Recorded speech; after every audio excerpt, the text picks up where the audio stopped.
오늘은 로마서 6장을 통해 은혜와 진리를 나누려고 하는데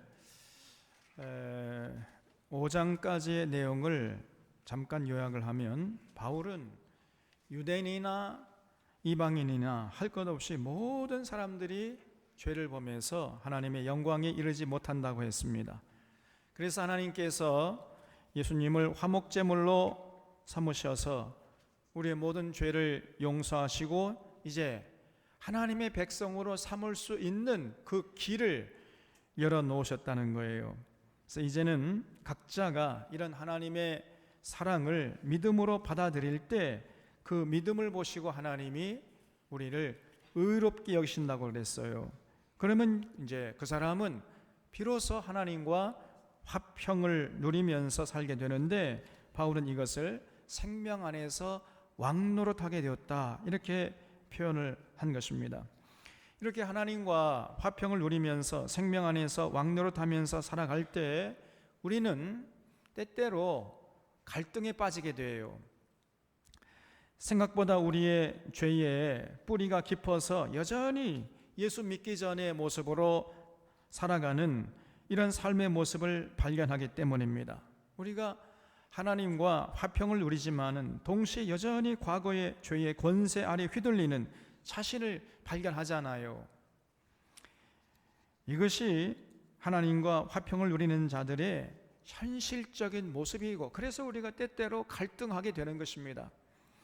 이럴 때 어떻게 그 갈등을 극복하고 더욱 생명 안에서 왕노릇하는 삶으로 나아갈 수가 있겠는가? 여기에 대한, 이 질문에 대한 대답이 바로 로마서 6장이에요. 여기 1절을 보겠습니다. 그런즉 우리가 무슨 말을 하리요? 은혜를 더하게 하려고 죄에 거하겠느냐 그랬죠. 지금 바울이 왜 이런 말을 하는가 하면은 바로 전에 이 로마서 5장 20절에서 죄가 더한 곳에 은혜가 더욱 넘친다 그랬잖아요. 그러니까 그 말을 듣는 사람들이 사실은 오해할 수 있는 여지가 있었던 겁니다. 실제로 많은 사람들이 저거 봐라, 바울이 죄가 많은 곳에 은혜가 넘친다고 했으니까 그러면 우리가 은혜를 넘치게 하기 위해서 죄를 더 많이 지으면 되겠네?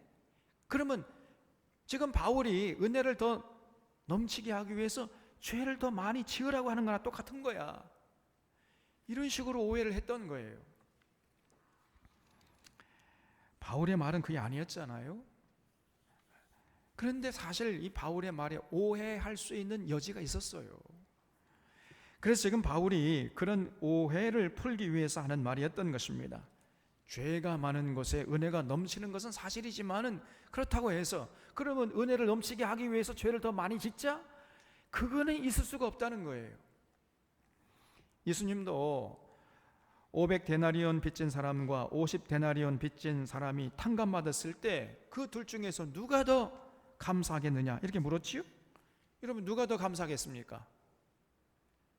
쉽게 말해서 5천만 원 빚졌다가 탕감받은 사람하고 5만 원 빚졌다가 탕감받은 사람하고 누가 더 감사하겠어요? 당연하지요. 뭐 아직도 그게 이해가 안 된다면 이상한 거예요, 이거는. 그래서 죄가 많은 곳에 은혜가 넘치는 거지요. 죄를 많이 지은 사람이 용서받았을 때와 조금 지은 사람이 용서받았을 때 당연히 죄를 많이 지은 사람이 더 감사할 수 있지 않겠습니까? 그러나 그렇다고 죄를 더 많이 짓자 이렇게는 할 수가 없다는 거예요. 그래서 이 절에 그럴 수 없느니라 죄에 대하여 죽은 우리가 어찌 그 가운데 더 살려고 그랬어요. 은혜를 더 넘치게 하기 위해서 더 많은 죄를 짓자 이런 식으로 오해하고 그런 식으로 해석한다는 것은 그건 궤변에 불과하다는 것입니다. 예수 믿는다는 것은 죄에 대해서 죽는 것을 의미하는데 어떻게 은혜를 넘치게 하기 위해서 죄를 더 지을 수 있느냐는 거예요. 그건 말이 안 되지 않느냐. 그래서 하나님과 화평을 누리는 자들은 이제 절대로 더 이상 죄 가운데 살면 안 된다는 거예요. 많은 우리 한국교회 안에서도요, 여러분 예수님이 우리 모든 모든 죄를 다 사해 줬으니까 자, 마음 놓고 죄를 지십시오. 어떤 죄를 지어도 예수님이 다 용서해 주니까 그 죄를 많이 지면 지을수록 더 하나님의 은혜를 더 누릴 수 있습니다. 이런 식으로까지 얘기하는 사람이 있어요. 그런 사람들 우리가 구원파라고 하는 거예요. 바울 시대에도 그런 사람들이 있었단 말이에요. 그래서 여러분, 우리가 예수 믿었으면, 그래서 하나님 앞에 의롭다함을 받고 하나님과 화평을 누리는 자들은 이제는요, 죄 가운데 가면 안 됩니다. 그러면 우리가 어떻게 죄를 짓지 않고 살 수 있겠습니까? 내가 이제 더 이상 죄 짓지 말아야지 이렇게 마음 먹는다고 죄 짓지 않고 살 수 있어요? 그렇게 쉬운 일이 아니에요. 이 간단한 문제가 아닙니다. 우리 안에 자리 잡고 있는 이 죄의 권세, 죄의 뿌리가 여러분 그렇게 쉬운 게 아니에요. 마음은 원하지만 육신이 약해서 늘 넘어지고 우리가 쓰러지잖아요. 그래서 그 죄의 권세를 극복할 수 있는 비결이 우리에게 있어야 되는데, 바울이 그 비결로 세례를 제시하고 있어요. 세례. 우리가 예수님을 영접하면 제일 먼저 이제 하는 것이 세례 받는 것입니다. 세례를 올바로 받은 사람은 더 이상 죄에 휘둘리지 않고 이제 하나님과 화평을 누리면서 생명 안에서 왕노릇하는 풍성한 삶을 살 수 있다는 거지요. 그래서 우리에게 이 세례가 중요한 거예요. 세례를 올바로 시행할 수 있는 교회가 건강한 교회다. 마틴 루터가 한 말이에요, 이게. 근데 오늘날 한국교회의 세례가 또 제대로 시행되지 않아요. 아무에게나 세례 줘버립니다. 그냥 자기 교회 붙들어 놓기 위해서 그냥 세례, 당신은 우리 교회 세례교인이다, 그런 도구로 사용하려고 함부로 세례를 그냥 남용하고 있어요. 이것도 우리가 정말 반성해야 돼요. 여러분, 세례가 뭡니까? 도대체 세례는 누가 받는 것이고 세례에는 어떤 의미가 있는 것입니까? 여러분, 이 질문은 모든 믿는 자들에게 중요해요. 그래서 오늘 우리가 이 바울의 말씀에 귀를 기울여야 할 이유가 바로 여기에 있는 것입니다. 3절에 무릇 그리스도 예수와 합하여 세례받은 우리는 그의 죽으심과 합하여 세례를 받은 줄을 알지 못하느냐. 그러므로 우리가 그의 죽으심과 합하여 세례를 받음으로 그와 함께 장사되었나니 이는 아버지의 영광으로 말미암아 그리스도를 죽은 자 가운데서 살리심과 같이 우리로 또한 새 생명 가운데서 행하게 하려 함이라. 만일 우리가 그의 죽으심과 같은 모양으로 연합한 자가 되었으면 또한 그의 부활과 같은 모양으로 연합한 자도 되리라 그랬어요. 거기 우리는 그의 죽으심과 합하여 세례 받은 줄을 알지 못하느냐에 줄을 쳐주시기 바랍니다. 세례는 우리가 예수님과 함께 죽는 거예요. 우리가 죽어야 됩니다, 여러분. 과거에 죄를 밥 먹듯이 지으면서 살던 사람이 예수님과 함께 십자가에 못 박혀 죽는 것이에요. 이렇게 예수님과 함께 십자가에 못 박히고 이제부터는 더 이상 죄에 휘둘리지 않고 살겠다는 그 고백과 그 결단이 있는 사람들이 받는 것이 그게 바로 세례라는 것입니다. 그래서 세례 받으려면요, 반드시 나는 죄에 대해서 죽었습니다, 이런 결단과 고백이 있어야 돼요. 그런 자에게 세례 베푸라는 것입니다. 그런 결단과 고백도 없는데 세례 베푼다는 것은 그거는 잘못이단 말이에요. 그래서 원래는요, 세례는 침례가 돼야 돼요. 침례. 우리 장로교는 뭐 세례 받을 때 그냥 성수 몇 방울 이렇게 떨어뜨리고 말잖아요. 그런데 원래 세례는 그런 것이 아니었습니다. 세례 요한이 요단강에서 세례 베풀 때에는 그런 식으로 우리 장로교에서 하는 식으로 세례 베푼 게 아니라 그건 침례였어요. 그래서 세례 받겠다고 하는 사람을 강물 속에 풍덩 그냥 집어넣는 거예요. 그러다가 이제 꼬르륵 이제 할 거 아니에요. 그래서 한 10분 정도 지난 다음에 거의 익사해가지고 이제 목숨이 끊어질 때쯤 해가지고 건져주는 거예요. 그것이 세례예요. 지금도 침례교에서는요 그렇게 합니다. 목사님이 이제 세례 받을 사람들 이제 욕조에다가 이렇게 데리고 가요. 데려가가지고 목사님이 뒤로 서고 그 세례 받을 사람이 이제 목사님의 뒤로 이렇게 넘어지는 거예요. 넘어지면 목사님이 그 사람을 몸을 받아가지고 그 욕조 속에 풍덩 집어 넣어버려요. 못 일어나도록 꾹 눌러버립니다. 그래서 꼬르륵 한 5분 정도 있다가 거의 이제 숨이 끊어질 때쯤 해가지고 이제 그때 건져주는 거예요. 그렇게 합니다, 지금도. 저도 이제 앞으로 그렇게 할까 생각 중에 있습니다. 그렇게 하는 데에는 두 가지 의미가 있어요. 하나는 죄의 종으로 살던 나는 죽었습니다.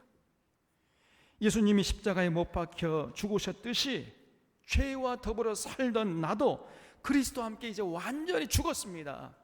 이런 의미가 있는 거예요. 또 다른 하나는 예수님이 죽음에서 부활하신 것처럼 나도 부활의 예수님과 연합해서 이제 앞으로는 새 생명으로 죄와 전혀 상관하지 않는 그런 새 생명으로 살겠습니다 라는 의미가 그 안에 담겨 있는 것이에요. 이런 결단과 고백이 있는 자가 세례받는 거예요.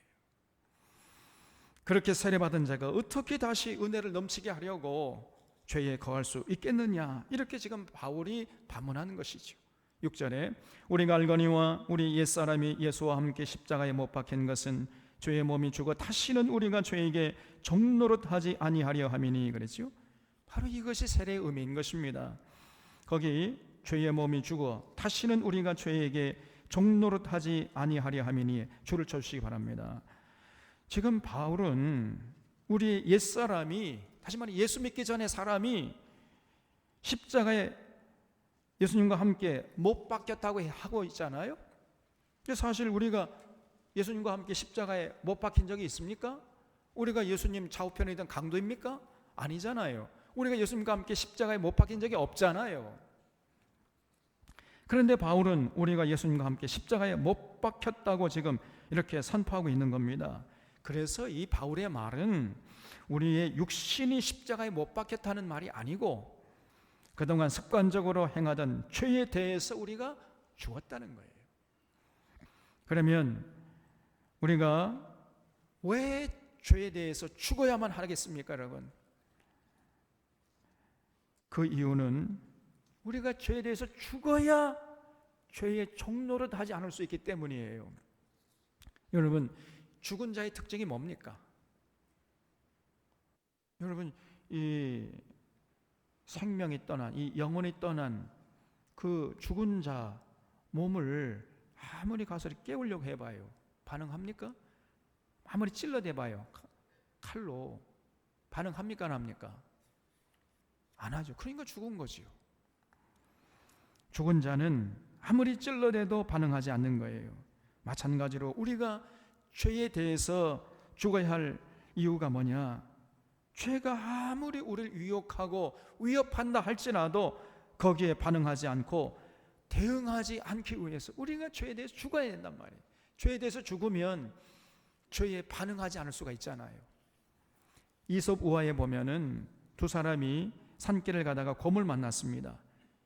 그러니까 이제 아주 행동이 빠른 한 친구가 자기 친구 옆에 놔두고 말이죠. 잽싸게 그냥 나무 위로 올라가 버린 거예요.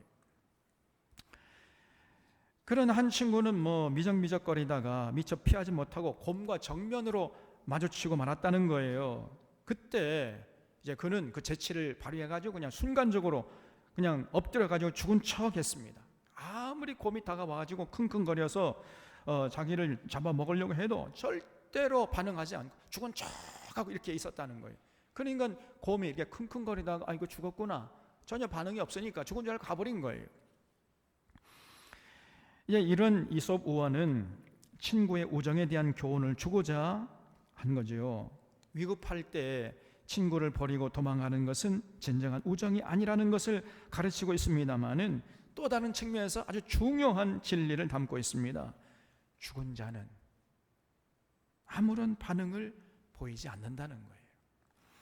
죄에 대해서 죽은 자는 죄가 아무리 달콤하게 유혹해도 반응하지 않고 죄가 아무리 무섭게 우리를 위협해도 반응하지 않습니다. 왜냐? 죄에 대해서 죽었기 때문에. 그래서 세례받은 자들은 죄에 대해 죽은 자들이기 때문에 죄에 반응해서는 안 된다는 거예요. 7절에 이는 죽은 자가 죄에서 벗어나 의롭다 하심을 얻었습니다. 만일 우리가 그리스도와 함께 죽었으면 또한 그와 함께 살 줄을 믿노니 그랬죠. 우리 주님이 십자가에 못 박혀 죽고 다시 살게 된 것처럼 우리도 죄에 대해서 죽을 때 비로소 주님처럼 다시 살게 된다는 거예요. 죄의 권세에서 해방되어서 이제 하늘의 생명을 맛보고 누리면서 살게 되는 것입니다. 그래서 우리 기독교를 기독교 되게 하는 두 가지 중요한 기둥이 있어요. 그건 뭐냐? 십자가의 죽음과 부활입니다. 이 십자가의 죽음과 부활이야말로 기독교의 두 기둥이에요. 우리 주님께서 십자가에서 죽으시고 3일 만에 사셨잖아요. 여러분, 이 십자가 사건을 개인적으로 체험하는 것이 바로 세례인 것입니다. 우리가 세례 받는 이유가 어디 있어요? 세례는 우리가 죄에 대해서 죽었다는 것을 선포하는 것입니다. 세례는 죄에 대해서 죽고 이제 그래서 죄에 대해서 해방되어서 더 이상 죄의 종으로 살지 않고 이제는 하늘의 생명으로 살겠다는 결단이요 의지의 선포예요. 그래서 우리가 아무리 죄가 다가와 가지고 우리를 찔러내도 거기에 반응하지 않고 죄의 종로로 타지 않겠다는 엄숙한 선포인 것입니다. 그래서 바울은 9절 이하에서 이 세례받은 자들에게 반드시 필요한 세 가지 요소를 말씀하고 있어요. 첫 번째 이제 9절에 나오는데 이는 그리스도께서 죽은 자 가운데서 살아나셨으며 다시 죽지 아니하시고 사망이 다시 그를 주장하지 못할 줄을 알미로라 그랬죠. 거기 알미로라 하는 동사에 줄을 쳐주시기 바랍니다. 여러분 세례 받으려면요 가장 먼저 예수 그리스도의 십자가 사건의 본질이 무엇인지를 알아야 돼요. 예수님이 십자가에서 죽은 것으로 끝난 것이 아니잖아요. 죽었다가 죽은 자 가운데서 살아나셨습니다. 그러니까 이것은 무엇을 의미하는가 하면은 사망이 다시는 예수님을 주장하지 못하게 됐다는 것을 의미하는 것이죠. 다시 말하면 이제 부활하신 예수님, 그 예수님의 생명은 죄의 권세에서 완전히 해방되고 완전히 자유롭게 되었다는 것이에요. 여러분 세례 받으려는 사람은 이것을 먼저 분명히 알아야 됩니다. 그래서 10절에 그가 죽으심은 죄에 대하여 단번에 죽으심이요 그가 살아계심은 하나님께 대하여 살아계심이니 그랬죠.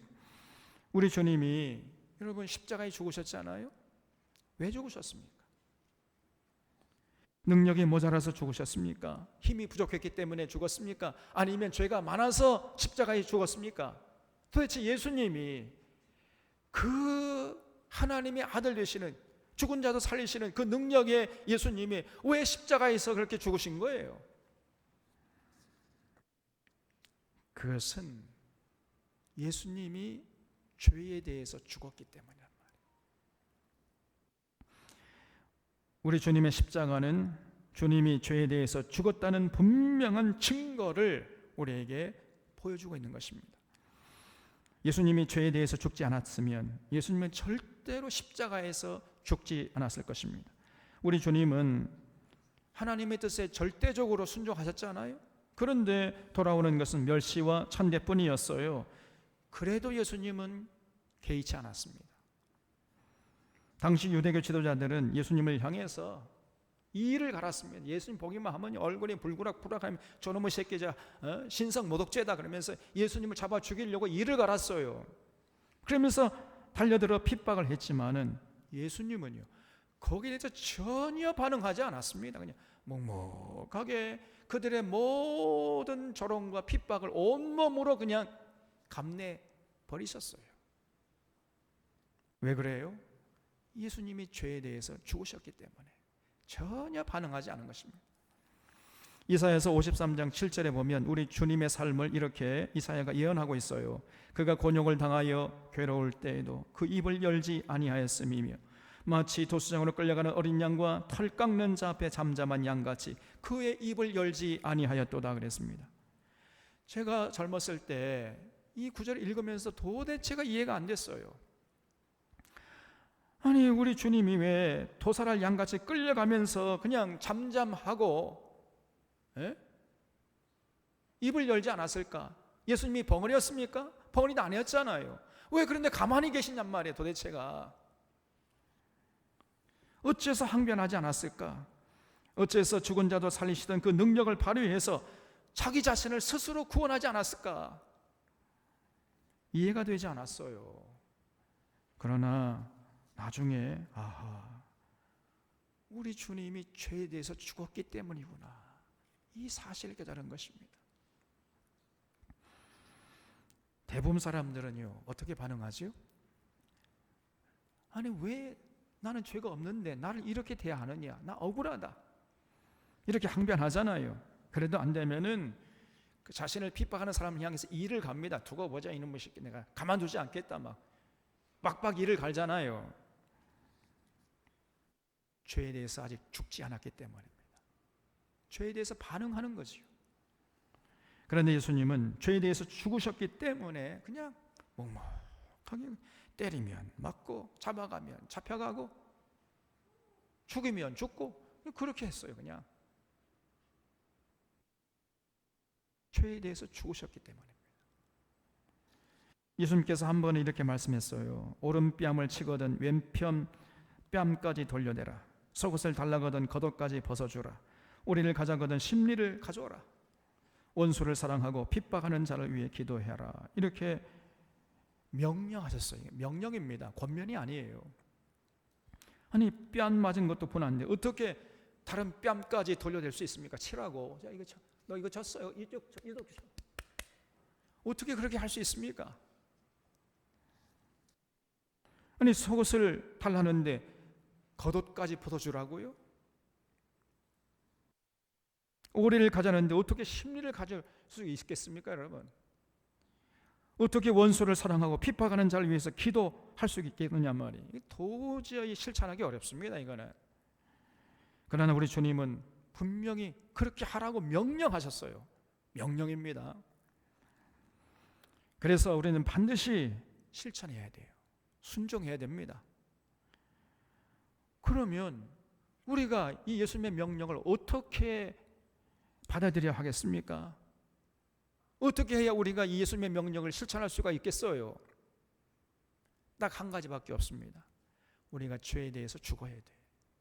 죽으면 순종할 수 있습니다. 예수 믿는다는 것은 여러분, 죄에 대해서 죽는다는 것을 의미한다는 것을 우리 사랑교우들은 잊지 마시기를 바랍니다. 우리가 십자가를 바라볼 때마다 이 주님의 음성을 들어야 돼요. 하늘의 생명과 부활을 맛보기를 원하는 자들은 죄에 대해서 죽어라. 죄에 대해서 어떤 반응도 보이지 말아라. 그것이 사는 길이다. 이 십자가의 음성을 들어야 돼요. 예수님이 십자가에 못 박혀 죽으심은 죄에 대해 죽으신 삶의 결정체인 것입니다. 이렇게 예수님처럼 우리도 죄에 대해 죽을 때 비로소 하나님께 대해서는 산 자가 될 수 있다는 거예요. 우리 주님이 이 놀라운 진리를 십자가에서 소리 없이 외쳤던 것입니다. 이 십자가에서 들려주시는 음성을 듣고 진리로 받아들일 때 그런 자가 받는 것이 세례예요. 아무나 세례 받는 게 아닙니다. 아무에게나 세례 줘서는 안 되는 거예요. 우리가 세례 받는 것은 죄에 대해서 죽는 것이, 죄에서 벗어나서 하늘의 참 생명을 누리는 유일한 길임을 믿기 때문에 받는 것이요.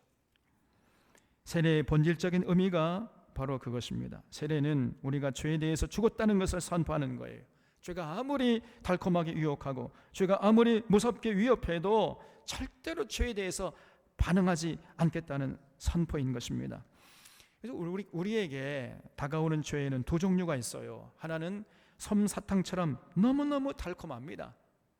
또 하나는 너무너무 써가지고 도저히 삼킬 수 없는 쓰디쓴 고통으로 다가오는 죄도 있어요. 솜사탕처럼 달콤한 죄들이 뭡니까? 너 이 돌덩이를 떡으로 만들어 먹어라. 얼마나 달콤합니까? 너 나에게 눈 딱 감고 한번 절하기만 하면 이 세상 모든 영광을 너에게 주겠다. 여러분 얼마나 달콤해요. 권력 가지고 세상을 호령하고 부귀영화 누릴 때 여러분 얼마나 달콤합니까? 높은 자리에 앉아서 사람들이 위해 군림하고 사람들이 그 심려리고 뇌물 갖다 바치고 자기 말 한마디에 세상이 좌지우지되고 이렇게 살아가면 여러분 얼마나 달콤해요. 또 뒤에서 이웃을 도마 위에 올려놓고 잘 그은 자가 씹어대잖아요. 다시 말하면 자꾸 뒤에서 수근수근 되는 거예요. 옆집 사는 철이네가 말이야, 글쎄 이런 일을 했다네. 그래? 그 사람 좋게 봤는데 아주 나쁜 사람이구만. 이렇게 맞장구를 칠 때에 여러분 달콤하죠. 솔직히 얘기해 보세요. 달콤하잖아요. 그래서 이런 달콤함을 제공해주는 죄에서 벗어나지 못하는 거예요, 사람들이. 또 다른 종류의 죄는 아주 쓰디씁니다. 아무런 까닭 없이 자신의 명예가 깎이고 사람들이 자신을 핍박할 때 다가오는 죄들이 있어요. 그 아무런 까닭 없이 핍박받고 자기가 억울함을 당하면요, 억울한 생각이 들어요. 그냥. 마음에 분노가 일어납니다. 그래서 이를 갈고 팔을 걷어붙이고 눈을 부릅뜨고 자신의 억울함을 항변해요. 이에는 이 눈에는 눈으로 원수 갚겠다고 이리 뛰고 저리 뛰고 난리 법석을 떱니다. 여러분 그것도 죄라는 것을 잊지 마셔야 돼요. 이렇게 시시각각 다가오는 죄는 두 종류가 있어요. 하나는 달콤하고 하나는 쓰디씁니다. 이 두 종류의 죄들에게 대해서 우리가 죽어야 돼. 다시 말해서 절대 거기에 대해서 반응을 보이지 말아야 됩니다. 그런데 우리는 그렇지 못하잖아요. 죄에 대해서 죽어야 하는데 죽지 못합니다. 어떻게 우리가 죄에 대해서 죽을 수 있겠습니까? 어떻게 우리에게 시시각각 다가오는 죄에서 벗어날 수 있겠느냐 말이에요. 그것이 바로 세례예요. 세례. 우리 주님의 십자가를 바라보면서 우리가 죄에 대해서 죽은 자임을 순간순간 기억하는 것입니다. 이런 저의 모양으로 죄가 다가올 때 우리가 죄에 대해서 죽은 자임을, 우리가 세례받은 자임을 기억할 때 우리는 조금씩 죄에 대해서 죽고 하나님께 대해서 살 수가 있는 그런 사람이 되는 것이죠. 11절에 이와 같이 너희도 너희 자신을 죄에 대하여는 죽은 자요 그리스도 예수 안에서 하나님께 대하여는 살아있는 자로 여길지어다. 그래서요, 거기 여길지어다의 줄을 쳐주시기 바랍니다. 이제 나는 죄에 대해서 죽은 자고 하나님께 대해서는 산 자다. 이런 의식을 가지고 살아야 된다는 거예요. 그런 의식을 가진 자가 세례받을 수 있다는 것입니다. 12절에 그러므로 너희는 죄가 너희 죽을 몸을 지배하지 못하게 하여 몸의 사욕에 순종하지 말고 그랬지요. 여러분 이 굉장히 중요한 얘기예요. 우리가 언제 죄를 짓습니까?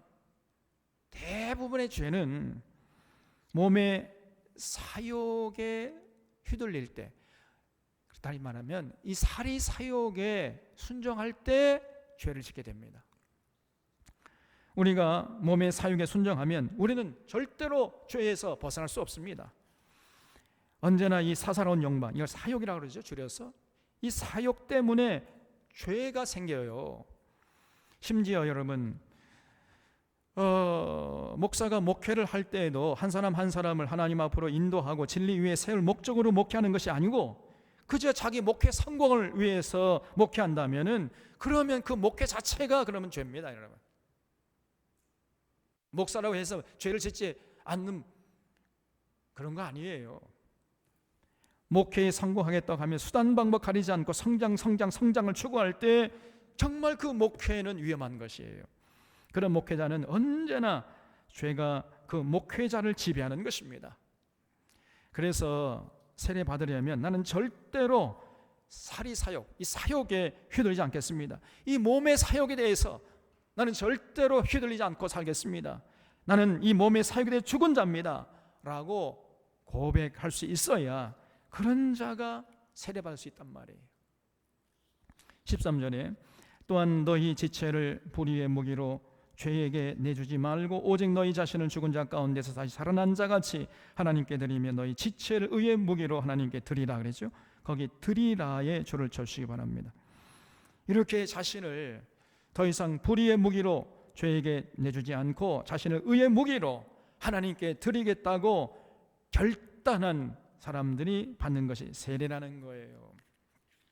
그래서 세례 받으려면 반드시 세 가지 요소가 있어야 된다. 그렇죠? 첫 번째는 여기고, 첫 번째는 알고, 십자가 사건의 본질을 알아야 돼요. 그리고 두 번째는 자신을 죄에 대해서 죽은 자로 여기고 하나님께 대해서는 산 자로 여겨야 됩니다. 그리고 세 번째는 자신을 의의 무기로 드리는 이런 결단이 있어야 돼요.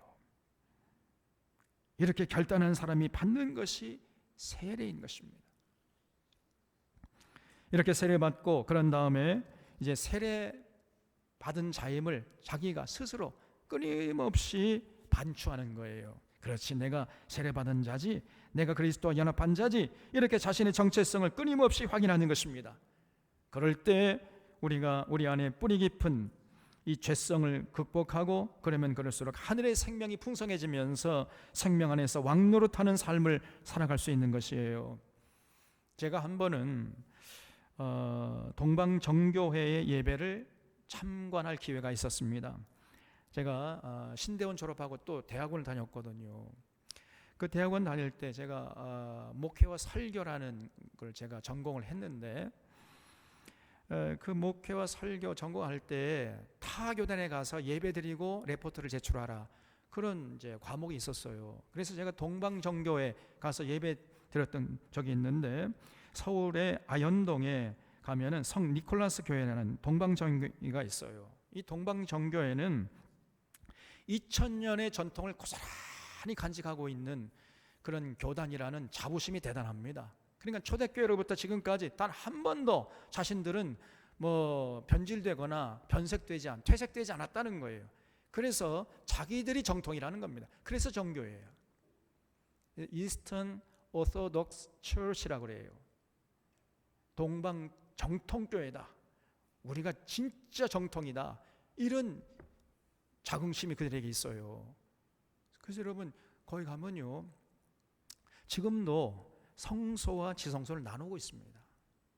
성소는 성도들이 성소까지만 가고 지성소는 못 들어가요. 지성소는 누구만 갈 수 있냐? 목회자만.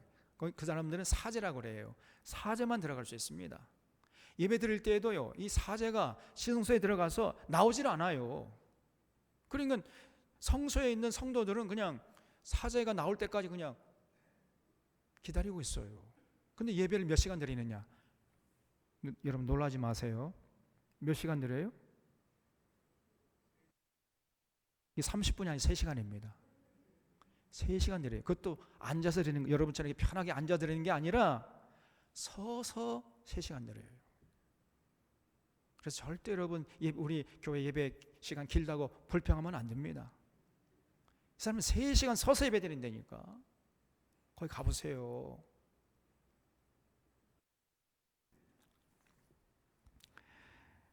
근데 그때 인상적이었던 것은 사제가요, 지성소에 있다가 갑자기 나오더라고. 나와가지고는 이렇게 향유를, 그 바울이 내 관제와 같이 내 삶에 하나님께 부음받았다, 그런 얘기. 그 관제가 향유예요. 향유를 들고 나오더니요, 회중을 향해서 다니면서 이렇게 향유를 뿌리면서 하는 말이 Remember your baptism, Remember your baptism, 이렇게 외치고 다녔습니다. 너의 받은 세례를 기억하라, 네가 세례받은 자임을 기억하라, 이러고 다니더라니까요. 여러분, 우리가 세례받은 다음에는 자신이 세례받은 자임을 순간순간 기억해야 됩니다. 그럴 때 우리가 조금씩 뿌리 깊은 죄의 권세에서 벗어나서 거룩한 성도로서 성화의 삶을 살아갈 수 있는 거예요. 그러면 그럴수록 예수님을 통해서 생명 안에서 왕노릇하는 삶이 더 풍성해지는 것입니다. 우리 사랑하는 자론의 교우들 가운데 아직 세례받지 않은 사람이 있다면 여러분 꼭 세례받을 수 있기를 바랍니다. 그 전에 3가지 분명히 해야 할 거 있다고 그랬죠? 먼저 알고 여기고 드려야 돼요.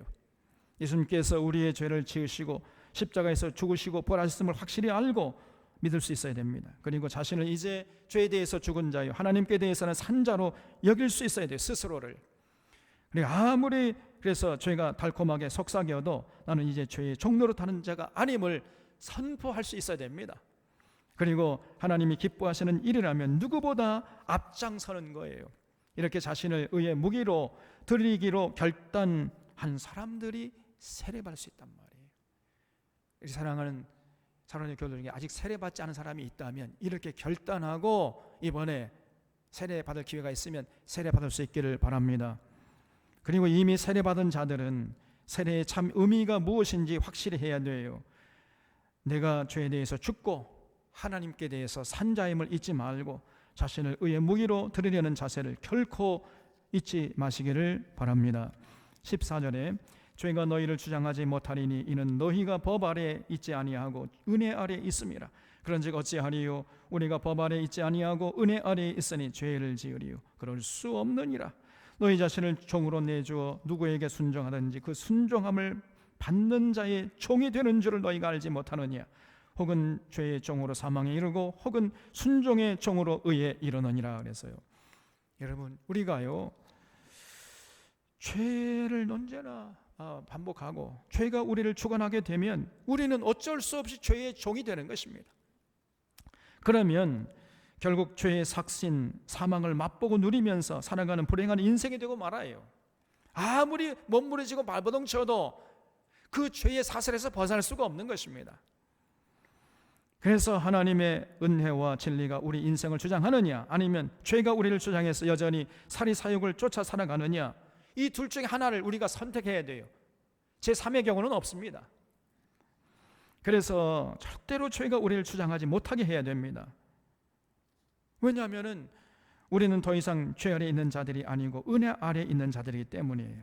그래서 만약 세례 받았음에도 불구하고 여전히 죄에 대해서 산자로 여기면서 죄에 반응을 하게 되면, 그러면 그 순간에 순간적으로 그 사람은 죄의 종이 되고 말아요. 여전히 사망을 벗어날 수 없는 것입니다. 그러나 우리가 죄에 대해서 죽은 자여 하나님에 대해서 산자로 여기면서 죄에 대해서 반응하지 않고 자신을 의의 무기로 드리면 그때 우리가 순간순간 의의 종으로 살아갈 수 있게 되는 거예요. 그래서 우리는 사는 동안 이 둘 중 하나를 순간순간 선택하면서 살아야 한다는 것을 여러분 잊지 마셔야 됩니다. 17절에 하나님께 감사하리로다. 너희가 본래 죄의 종이더니 너희에게 전하여 준 바 교훈의 본을 마음으로 순종하여 죄로부터 해방되어 의에게 종이 되었느니라 그랬죠. 우리가 예수 믿기 전에는 여러분 정말 죄를 밥 먹듯이 짓고 살았잖아요. 그래서 죄의 종으로 살았지 않습니까?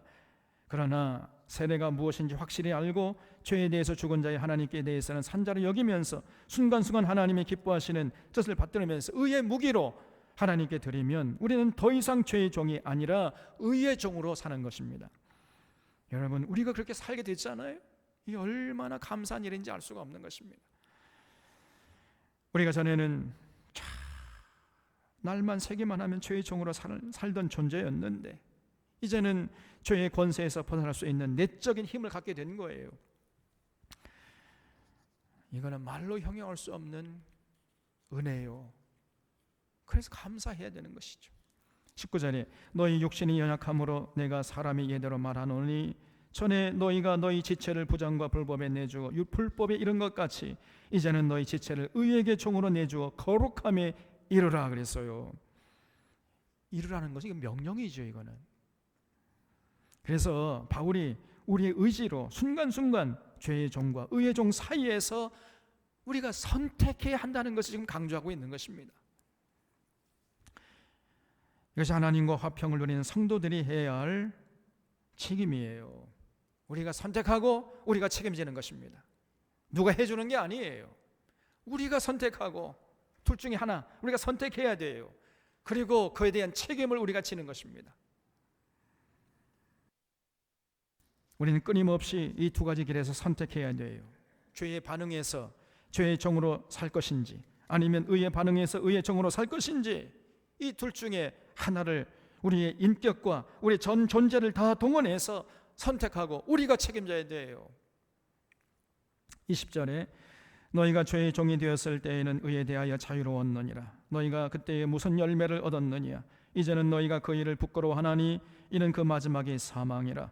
그러나 이제는 너희가 죄로부터 해방되고 하나님께 종이 되어 거룩함에 이르는 열매를 맺었으니 그 마지막은 영생이라. 죄의 삭은 사망이요 하나님의 은사는 그리스도 예수 우리 주 안에 있는 영생이니라 그러죠. 거기 죄의 삭은 사망이요 하나님의 은사는 그리스도 예수 우리 주 안에 있는 영생이니라에 줄을 쳐주시기 바랍니다. 우리가 사망이라는 줄에 잇대어 살 것이냐 아니면 영생이라는 줄에 잇대어 살 것이냐, 이 둘 중에 하나를 선택해야 됩니다. 우리 안에 깊이 뿌리 박힌 죄성에 휘둘려서 살면 우리는 어쩔 수 없이 사망에 잇대어 살아가는 인생이 될 수밖에 없어요. 그러나 죄에 대해서 죽은 자요 하나님에 대해서 산 자로 여기면서 끊임없이 하나님께 종이 되는 삶을 선택하면 우리는 날마다 영생을 맛보고 누리면서 영생에 잇대어 살아가는 이런 인생이 되는 것입니다. 이 두 가지 선택의 기로에서 우리는 끊임없이 선택해야 돼요. 죄의 삭은 사망이요 하나님의 은사는 그리스도 예수 우리 주 안에 있는 영생입니다. 우리 산원의 모든 교우들은 이 진리를 마음속 깊이 뼛속 깊이 새길 수 있기를 바랍니다. 그래서 언제나 우리가 세례받은 자임을 기억해야 돼요. 우리는 더 이상 사망에 잇대어 사는 자들이 아니라 영생에 잇대어 살기로 결단한 자들임을 잊지 말고 성령의 도우심을 따라서 순간순간 생명길을 선택해서 우리 주 예수 그리스도 안에 있는 영생을 맛보고 누리는 이런 복된 인생들 다 되시기를 바랍니다. 기도하겠습니다.